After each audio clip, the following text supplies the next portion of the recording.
Good afternoon. Come on, you can be kind to me. I'm one of yours. Good afternoon. It's better, but I think we can do. See, they're all list of speakers here, and I'm supposed to sit at the back, but I'm sitting in front here.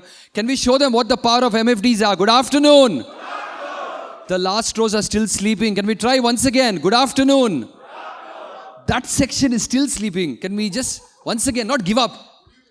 We'll persevere till we get that last row to say good afternoon. Good afternoon. Good afternoon.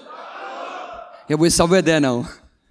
So, I'm really shy, scared, intimidated. There's a host of emotions running over me because I'd rather be sitting there and listening to the stalwarts and the big guys who spoke because my story is still under construction. I'm work in progress. I'm totally intimidated to be on the stage here, to be speaking to you. But then I like the way the IFA Galaxy team called me and said, Santhosh, we want to hear your story and I think you should do it. And they said, don't be selfish. And so when that thought came across, I said, I'm going to tell my story as it is. Like I said, we're under construction. And I hope it inspires some of you because the story that I'm going to share with you is something that if I were to be told to do it again, I think I might not do it. I might just stay for something which is safer, which is easier, and which is a lot more simpler. So I can understand and relate to this story because if you were to tell me to do it today, I might not bite the bullet. I might just skip it. So let me begin a retail journey without a book. Now, most of us, when we start on building this MFD business, we like to have some level of confidence, some level of support, some level of confidence that somebody is going to be with you to help you. When we started this, we had this whole hope that, the market is big, growth is unlimited. What can I do to add value to that? And so therefore we said, okay, it was a few friends of ours who had known as colleagues and some were known to me, but they were new to the business. We all decided that, let's start and let's see where we can make a difference to the industry. Therein, we started Germinate Investor Services. In fact, we were called Germinate Wealth, and thanks to the change in name that required in the MFD rules, we changed it to Germinate Investor Services. Now, many people ask me, what is the meaning of the word germinate? There are two stories to it. One is we just literally ripped off a verse from the Bible which says that what you sow, you will reap. And then we realized for many clients, that is actually the crux of it. We don't reap because we don't sow, which is that if you sow, it doesn't matter how much you sowed, where you sowed, when you sowed, you're more or less going to reap a reward. The concept of helping people reap and therefore helping them to convert their income, their savings, their money to an investment is where we drew our inspiration from. We almost took the most easy to understand botanical reference to help people understand. In fact, in our initial days, whenever we went to software parks in Bangalore, we went with apples with us. Once in the summer season, we also went with mangoes. We said, when you eat the fruit, don't forget that you can actually plant the seed.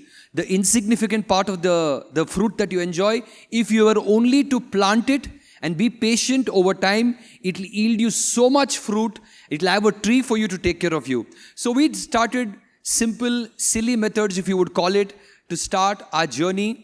And it was not easy. In fact, at some level, I'll show you that how our numbers were so different than where we are today.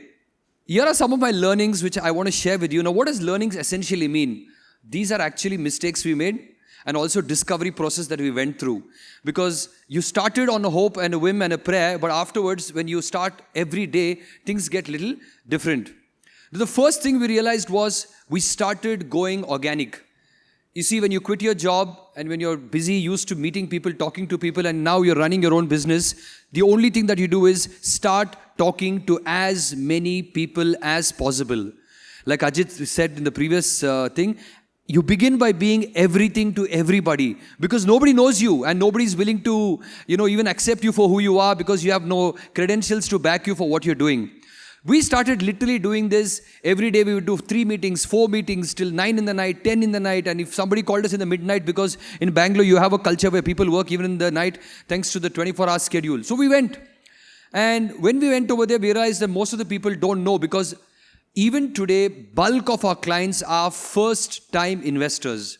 Now, when you do not have a client base or the book that you begin with, you're largely going to first-time clients because if already the client is somebody, then you're straight away hitting competition. Now they want to know why you are good, how long you've been there, can you provide better returns, why you are unique. So we couldn't answer those questions. So we went after saying, hey, listen, you never invested. Why can't you think outside the box? Why can't you think outside FD? Why can't you think outside real estate? Why can't you think all these different routes? So we started educating. We started doing wherever we got a chance to do an IAP, whether it was a school or a software park or whether it was a small advertising agency. Plenty of these are there in Bangalore or in most of our cities. We have these kind of small units where 30, 40, 50 people there. We went there. We never went to those big 100, 200 people office because, we never got a chance. So while going there, we realized that some of these people are new to all these concepts. The stuff that you and I use daily called KYC, they don't know. And many people who were beginning off in their careers, they didn't have their PAN in place, they didn't have their Aadhaar in place.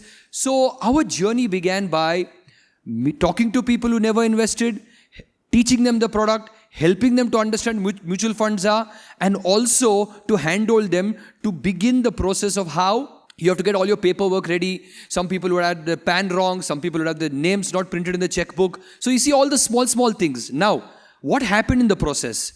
In the process, we started having a great relationship with the client. It was difficult. It was painful. It was a thankless job because nobody remembers that you helped them get their PAN. Nobody remembers that you are the one who introduced them to mutual funds. But what happened was there was a deep relationship building with the client, especially because they were new, we were new, and they were enjoying the benefit of this investing. When this organic growth started growing, key lessons for us is, we started with literally zero external help, both in terms of clients or money or borrowing. Now when that happens, and especially if you're an MFD and all of you can relate with me, you do not have the pressure of a month-on-month target or a month-on-month revenue or month-on-month sales. Now, if you notice that many people working in organized institutional setups have revenue pressure, have targets, have end of the day how many clients you met, end of the day how many clients are going to sign up. So we did not have that pressure because we went for organic growth. We were shameless literally to ask just about anybody for leads. Now, this is something that I noticed that most people in our business, beyond a point, they felt that, I can only ask, I can only tell, I can only seek, but people don't. But even today, we are by and large shameless to ask for leads, for references, for connections, because I believe it works. We also realized that in the first 1 or 2 years, clients are happy to start an SIP. Now, do you have the confidence to go and say, can you convert that into a lump sum? There are many customers who will say, I'll give you a lump sum, but I'm not going to give you my monthly commitment, because people generally don't like commitment. As good a product SIP is, as good an automation of savings and investment it is, I have still noticed many people hesitate for a month-on-month commitment. But to go and tell them that if you have a lump sum, you can add an SIP to it, or if you have a SIP, you can do a lump sum from savings, from bonus, from increment, actually made difference to people. Again, first-time investors, you're taking them through a completely new journey. Starting an SIP is new, making a lump sum is new, and asking them to do vice versa for a SIP guy to do lump sum and a lump sum guy to do SIP is all adding to the overall growth. When we started this business, much thing to talk about. If we went to the bank to open our bank account, we'd ask the relationship manager, are you investing? I'm a mutual fund distributor. Why can't I start your SIP? The guy coming to give us newspapers and magazines, that guy used to ask us, what is your office and what business you do? We'll tell them we invest. Why can't you invest? Anyway, we are investing with you to buy newspaper and magazines. Why can't you do it? To the point that we never left the guy who was giving samosa chai to our office. And by the way, they're all so happy today because like what Mr. Bala put that video, I got so many examples and I don't have time to tell you the innumerable examples where I have literally experienced the ad format where people call to thank us. We just been little over 8 years in our journey, but we got so many stories of that order. In fact, while we're saying all this, there's one thing that I'd like to stop and bring to your attention that so many other people also spoke about here. As an MFD, we are actually responsible to create clients. I believe the day the MFD is ready, a client is born. How many of you agree with me? We're all searching for clients, but the client will become a client or investor only when I am ready or you are ready, because that's when we take the effort to go and speak to the people. To the point that I believe that our outreach accelerates change. Now the investors who are not investors today will eventually become investor. Now the luxury we have is, will they become an investor through you or through me? Now, we spoke about India becoming a $10 trillion economy. We spoke about 5 lakh people coming to the industry. Those all are true. But how much of that share are you and I willing to take? How much of that are you saying, no, this is mine. I will get the next 1,000 clients. I will get the next 5,000 clients. So we have firmly believed that as an organization, we are forever under construction. We are growth oriented. We want that extra new client that we can get every day, because we believe that the client that comes in today, tomorrow he'll get an ESOP. Tomorrow, we were lucky to have one client from Bangalore who was in NVIDIA, and every other day we tell the client, now your portfolio size will be going up, because last night alone NVIDIA share was up 15%. So sometimes you don't know. The client that you start one day as being a 22-year-old fresher will suddenly be worth so many millions of dollars thanks to his ESOP, and it's across all the cities in India. In fact, I remember in 2016 when we just started, we went to hospitals randomly to meet doctors and say, can I meet you if you're free? I want to help you invest. Though many people don't appreciate that kind of approach, but we had to do what we had to do. And we were qualified PhDs. So I must disclose what is a qualified PhD means. We were poor, we were hungry, and we were desperate. Now we were hungry for business. We're not hungry for money essentially. But even today when somebody meets me for the first time and says, Santhosh, what is your success? I say, we are still PhDs, we're still poor, we're still hungry, and now we are determined to grow our business. So therefore, when I tell people that when you go and meet people and you ask them, you really do not know what and who you're unlocking. The client who we met at a hospital here started off in 2016 with a 20,000 rupee SIP to test 2 things. 1, will the investment work? 2, he wanted to test whether we will work. And today the same client is running an 8.5 lakh rupee SIP with us. Now, if we had given up hope 8 years ago that this guy is giving us only 20,000, we would have never got an 8.5 lakh rupee client to do a month-on-month SIP. Now the second order effect, which most of the time we ignore, is that usually first-time customers who work with you give you references even if you don't ask. Because they have done it, they literally hold your hand, they pull you and say, you know what, Santhosh is the guy who made my money grow, you should talk to him, you should meet him. Because when you take the effort to convert a client for the first time, right, they will remember it even though you may not remember it. And the other thing that we also did, and a lot of people in competition appreciated for us, is largely whenever we went to a client and we knew a distributor is there, we stayed away from them and said, you stick to your distributor, he probably will do as good a job as we are doing, because there's nothing new under the sun we can do. If you don't like him or you have a challenge, then we can help you. But largely, we stuck to the guns that new clients are the way to go. Now this hand-holding, the ad that you placed is important because we can talk about features, we can talk about benefits, but what we forget is the relatability of the features and the benefits for the client. We know saving is good, we know over a point you will make money. But for many clients, these are concepts that are not familiar until, like this example, you handhold them, you see them make money, and then you encourage them to either increase the money or even use that money to get their life goals meet. In fact, I've helped many of my clients actually take some money out and go for foreign holidays. You know, when your client can make 100x money, he's not going to thank you. But when you take some small money out of it and ask him to go for a holiday, he'll call you from Switzerland and say, Santhosh, it's because of you I'm in Switzerland. And it happened to one of our clients. They were in Mount Morris or somewhere. They called me and I did a video call and said, Santhosh, you made money for us. Because of our savings, we are in Switzerland and I want to thank you. Now, you got to do those steps because you're investing the money to make it grow, to make his goals meet. Now, we all like the AUM to stay. But at some level, we have to understand what is the goal that man invested the money for. If you're not going to help him buy a car, if you're not going to help him buy a house, if you're not going to help him with his children's education, all investing is going to be at some point a meaningless pursuit of only growing AUM and making money. But if you help their goals, I think you see a lot of value there. For some of you who like to know our journey, this is how it is. We started in 2016. For the first 1 year, though we were a team, we struggled to hit a 2 crore AUM. And after that, for the next 2 years, we struggled to get to 20 crore. And this is a graph that which we grew, and there's a reason why I'm showing you this graph, because what most people see is this graph. But let me show you another graph. In the first 1.5 years, I wanted to quit.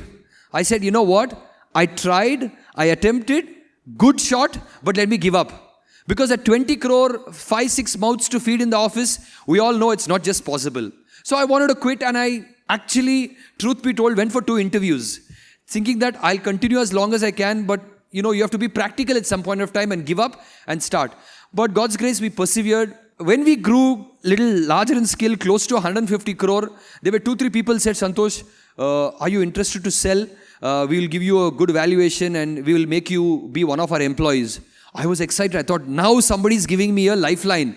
And I went for 2-3 meetings, and I still have those, letter of intent in my mailbox saved up for a future date where they gave me an offer and a valuation to buy out my business. But like I said, we're still under construction and we dropped it out in the last minute. In 2020, while helping a family friend out because of an untimely demise of a MFD, they asked me, why can't you take over our assets? So from selling out and wanting to quit, we actually acquired assets. And today, after 8 odd years, we're still hungry, we're still foolish. One key learning for us that is we all important to mind the gap is, remember this, when you go in the metro and the train, they'll ask you to stay away from the platform and mind the gap, is about our perspective. The client is always looking at us differently. Now you and I are looking at to be clever, intelligent, well-read, savvy in the market, savvy in the fund. Any fund they ask, you want to be aware of. But what the client is looking at is Santhosh relatable to me? Is the MFT in the room relatable to me? You are worried about your image. The client is worried how you are able to be relatable and build a relationship. On the second hand, all of us want to be aggressive, build sales, build AUM, build SIPs. But you know what the client is looking for? He's looking at, is Santhosh a calm guy? Is he willing to long-term build wealth for me? So it's important that you are sales focused, but it's also critical, what is the face you show to the client? Are you that calm, trustworthy friend?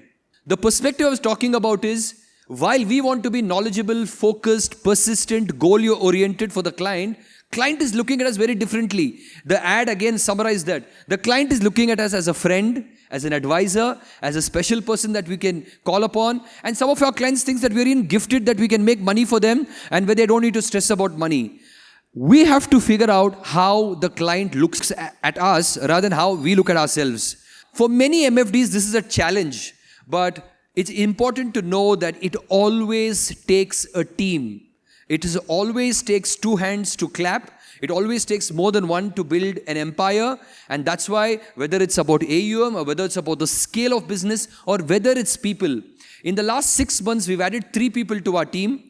When we started, I used to open the door, close the door, scan, Xerox, photocopy, fill in the form and everything, and even answer clients, even email and manage everything. But today we've started automating. We've had team to help us because as you scale, you also need to build a professional setup.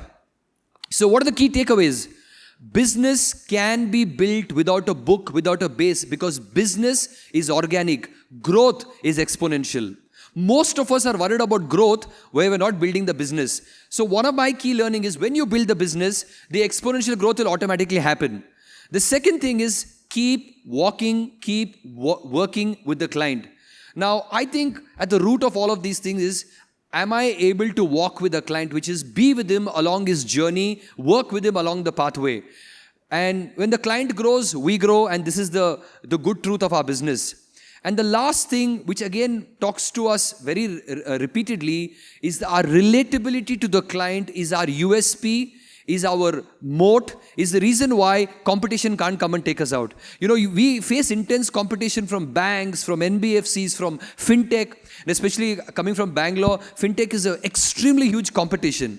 But remember, any amount of fintech, AI or ML cannot be as relatable as you and I are. So, I think it's important for us to note that as long as you are relatable, you're in business. AI can make all the progress, but you and I can also use AI to be even more relatable to the client. On this note, I'm going to end by saying thank you once again for this opportunity. Like I said, I'd rather be sitting there, but thank you for this opportunity. I thank Mr. Babu for even giving me this opportunity. And IFA Galaxy, thanks to you for your 14th year. In fact, I have so many admirers here, from Mr. Shyam Shekhar to Padmanabhan and even Muthu, that I so ardently follow. These guys don't even know that I am a follower. Sometimes I just blatantly copy all their stuff because you produce such good content. And I'm shameless to say that we copy and we get better. Thank you guys. Thank you, sir.